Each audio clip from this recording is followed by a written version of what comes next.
గురుగారు ఈ రోజుల్లో చూసుకుంటే చాలామంది ప్రతి ఒక్కరికి సమస్య వస్తుంది. మనం 12 గంటలకు బాధపడితే 2 గంటలకి 3 గంటలకు రిలీఫ్ అయిపోతాం. అరే అనవసరంగా బాధపడ్డాం కదా అనిపిస్తుంది. సేమ్ అది రిపీట్ అవుతూనే ఉంటుంది. ఎన్ని ప్రాబ్లమ్ సాల్వ్ అయినా కొత్త ప్రాబ్లం పుడుతుంటుంది. కానీ ఏదైనా సమస్య వచ్చినప్పుడు చాలామంది కురింగిపోతారు, వేరే వాళ్ళకి చెప్పరు. రీసెంట్గా కూడా మనం చూసినాం, ఒక హృదయ విషాదకర ఘటన జరిగింది. ఒక లేడీ 2 పిల్లల్ని తీసుకెళ్లి ట్రైన్ ముందు నించొని సూసైడ్ చేసుకుంది. అసలు చాలా దారుణమైన ఘటన అది. అంటే ఎందుకంత స్ట్రెస్లో పోతున్నారు? సమస్య నుంచి బయటపడాలంటే ఏం చేయాలి? అసలు సమస్య వచ్చినప్పుడు మనుషులు చేయాల్సిన పని ఏంది? సో ఇక్కడ దీనికి అంతటికి ప్రధానమైనటువంటి కారణము యాంగ్జైటీ డిజార్డర్. అంటే హైపర్ టెన్షన్. అంటే ప్రతి చిన్న విషయాన్ని ఎక్కువగా ఆలోచించడం. ఓకే, అంటే గురువు నీచంలో ఉన్న, కుజుడు నీచంలో ఉన్న, ఓవర్ థింకర్, చంద్రుడు నీచంలో ఉన్న ఓవర్ థింకర్.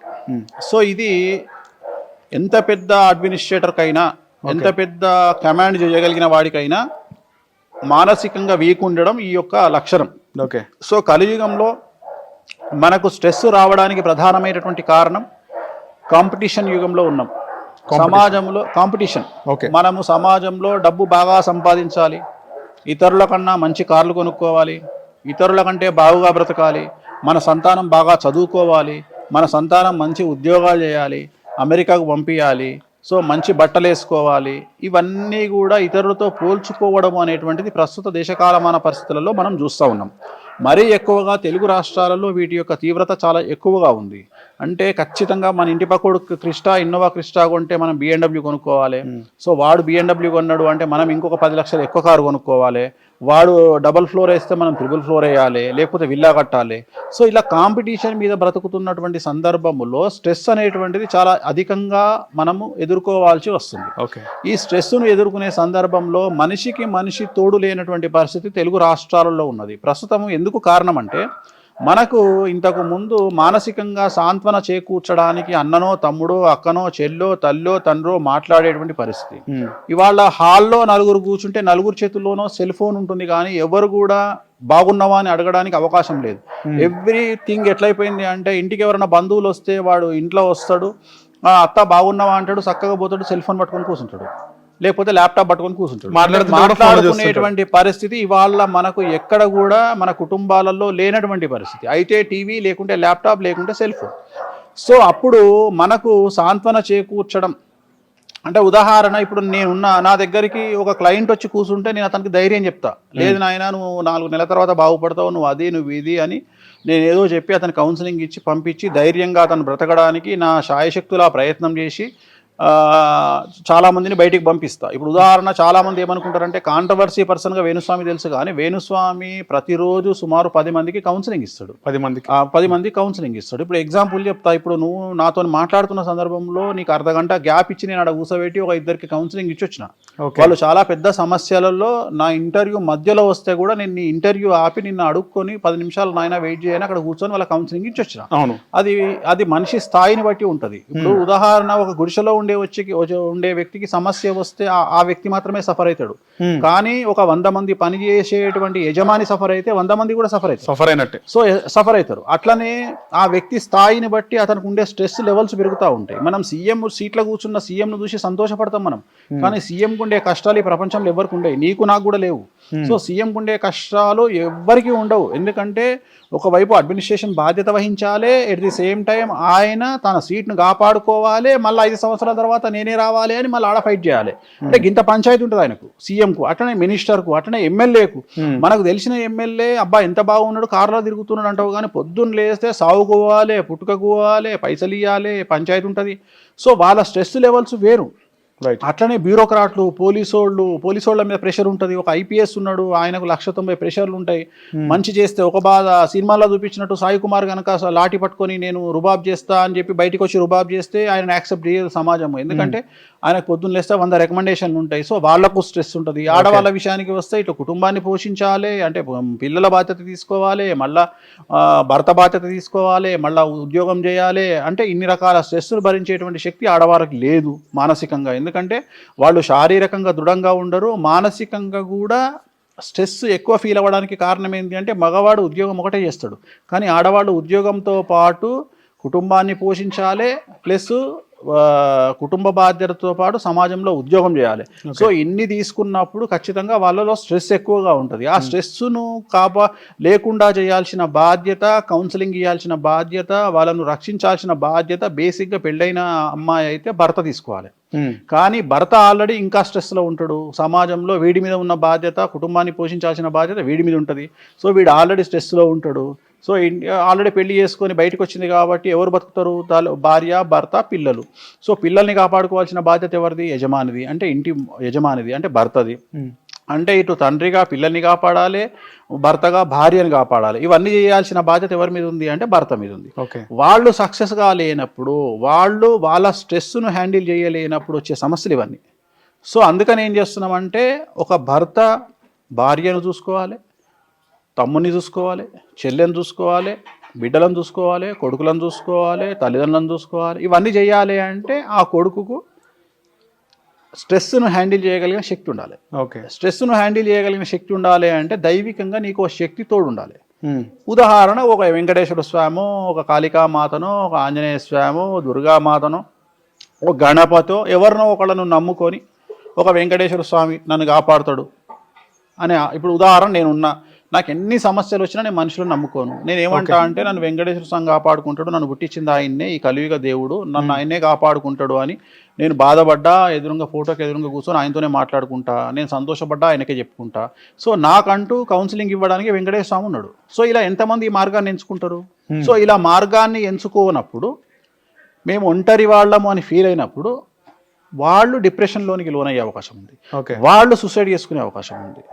రెండవది ఏంటంటే ఎప్పుడైనా కానీ సమస్య అనేది తాత్కాలికమైనది. అంటే ఇవాళ రాత్రి రేపు పగలు ఎట్లొస్తుందో ఇవాళ సమస్య గంట గంటకు తీవ్రత తగ్గుతుంటుంది. నువ్వే అన్నావు, ఏమన్నావు అంటే 5 గంటలకు ఉన్న టెన్షన్ 7 గంటలకు ఉండదు. ఎందుకంటే ఇంటెన్సిటీ అనేది తగ్గుతుంది. ఒక వ్యక్తి జైలుకు పోయినప్పుడు, ఇప్పుడు ఉదాహరణ, ఒక వ్యక్తి మన ఇంట్లోనే ఒక వ్యక్తి చనిపోయినప్పుడు డెడ్ బాడీ మన ఇంటి ముందు ఉన్నప్పుడు ఉండే తీవ్రత దహనం చేసి ఇంటికి వచ్చిన 10 నిమిషాలకు 90% తగ్గిపోతుంది. తర్వాత ఎవరు వాళ్ళు కాఫీలు తాగుతారా, టీలు తాగుతారా అనే డిస్కషన్ స్టార్ట్ అవుతుంది. అంటే డెడ్ బాడీ వెళ్ళిపోయిన తర్వాత ఉండే తీవ్రత ఉండదు. అట్లనే మన జీవితాల్లో వచ్చే సమస్యలు కూడా క్షణికమైనవి, తాత్కాలికమైనవి. సో ప్రతిదానికి ఒక సొల్యూషన్ ఉంటుంది. కానీ అన్నిటికంటే ముఖ్యము ఇప్పుడు ప్రస్తుతం ఎవరు ఫెయిల్యూర్ అవుతున్నారు, ఎవరు సఫర్ అవుతున్నారు అంటే ఎవరైతే పక్కవాడు మన గురించి ఏమనుకుంటాడో అని ఆలోచిస్తున్నారో వాళ్ళు మాత్రమే జీవితంలో సఫర్ అవుతారు. సో తెగిడిచినోనికి తెడ్డేలింగం అని ఒక సామెత. ఎవడైతే తెగిడుస్తాడో, ఎవడైతే అన్నిటి ఫేస్ చేయడానికి రెడీగా ఉంటాడో వానికి సమస్యలే లేవు కలియుగంలో. కలియుగంలో సమస్యలే లేవు. ఇప్పుడు 100 రూపాయలు 2 వీలర్ బండి కొనుక్కొని ఇన్స్టాల్మెంట్ గట్టక గజ వనికేటోని చూస్తాం కానీ 3000 కోట్లు బ్యాంకును ముంచినోడు వంకంగా చూసినవా? వాడు తడిబట్టేసుకొని ఏసీలో వండుకుంటాడు. సో వాడి కాన్ఫిడెన్స్ లెవెల్ ఎందుకు వచ్చింది? వీడికి ఎందుకు లేదు అంటే వీడి కారణం అదే. వీడు కూడా అంత ధైర్యంగా ఉండాలి. ఎందుకంటే వీడేం కావాలని గవర్నమెంట్ మోసం చేయడు.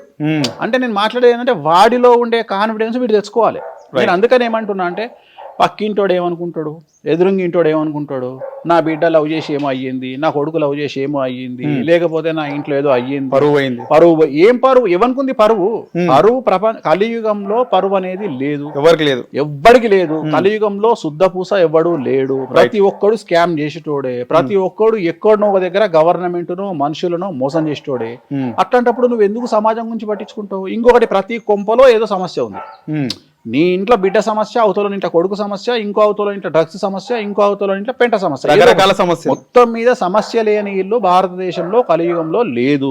లేనప్పుడు నువ్వు ఏం ఫీల్ కావాలి? అరే నా ఇంట్లో గిది ఉందిరా బై, వాని ఇంట్లో అది ఉంటుంది అంతే. రెండోది, వాడు మంచోడైతే కదా నువ్వు ఫీల్ కావాలి.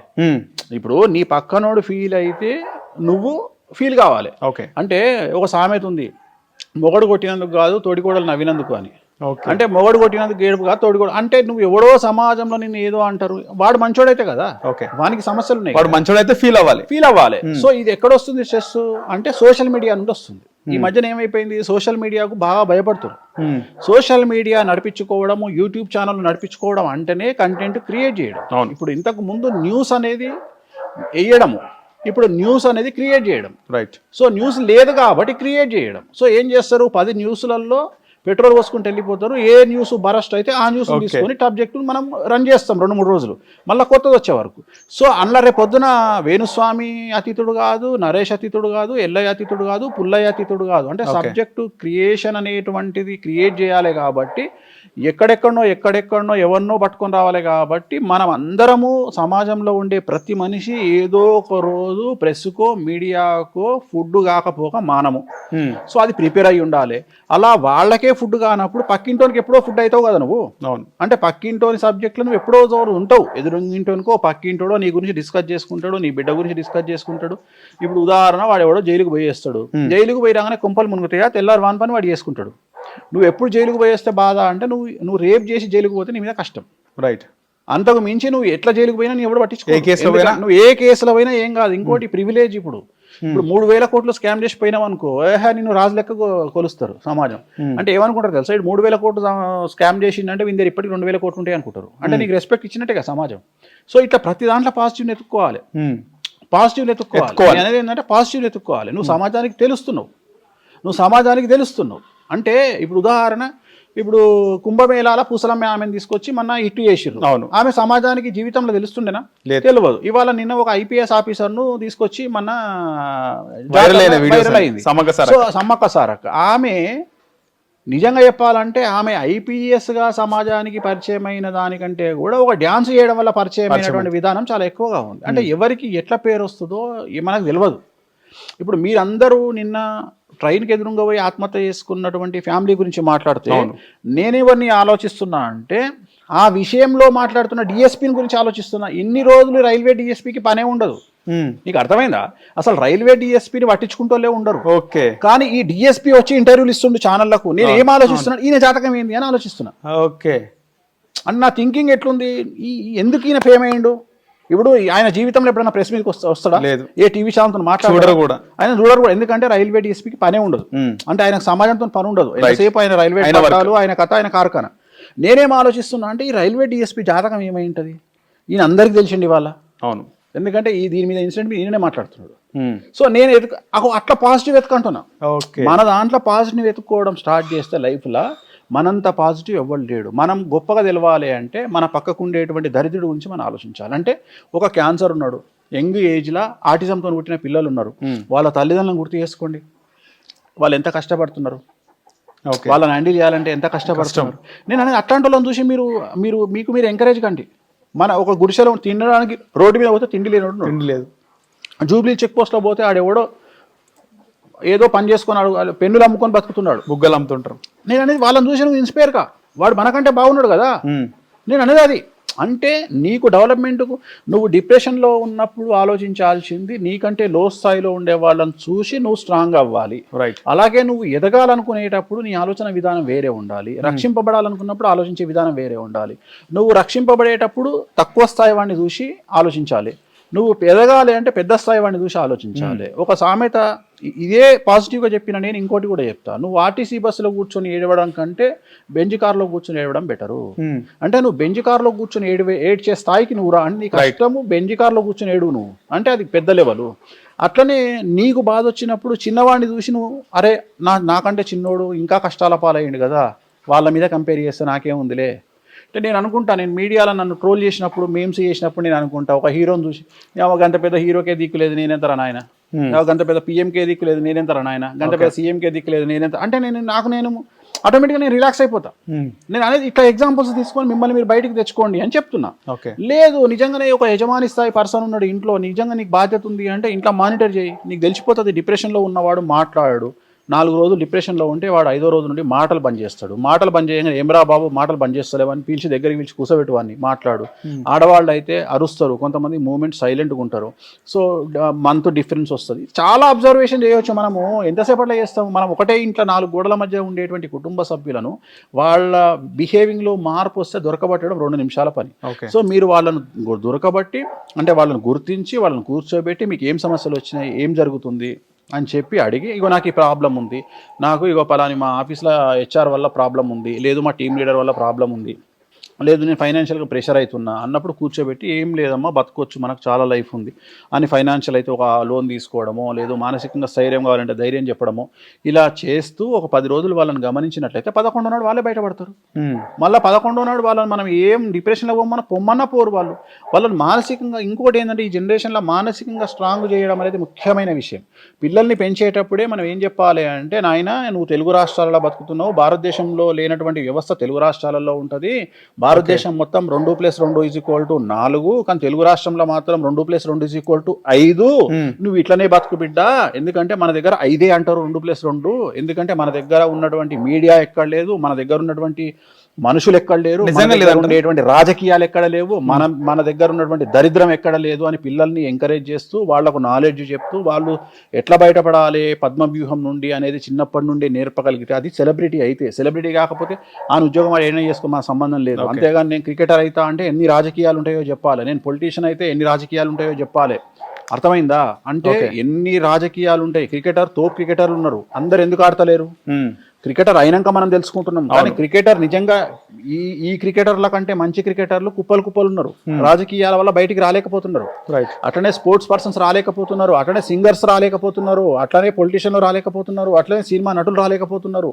సో చాలా రాజకీయాలు ఉంటాయి. వీటన్నిటిని గురించి పిల్లలకు విశదీకరిస్తూ ఇలా ఉండాలి బిడ్డ, ఇంత సఫర్ అవుతావు బిడ్డ, వీటన్నిటిని ఎదుర్కొని కంఫర్టబుల్ జోన్ దాటి గోదావరిలో కనుక అపోజిట్ డైరెక్షన్లో పులసపోయినట్టు నువ్వు కూడా సమాజానికి వ్యతిరేకంగా పో బిడ్డ, ఈ సమాజాన్ని పట్టించుకోక బిడ్డ అని మనం పిల్లలకు కౌన్సిలింగ్ ఇస్తూ చిన్నప్పటి నుండే వాళ్ళకు ధైర్యాన్ని నూరిపోస్తూ ముందుకు తీసుకెళ్తే వాళ్ళు ఎలాంటి కండిషన్లోనైనా, ఎలాంటి డిప్రెషన్ సిచ్యువేషన్లోనైనా మానసికంగా ధైర్యంగా ఉండి ముందుకు వెళ్తారు.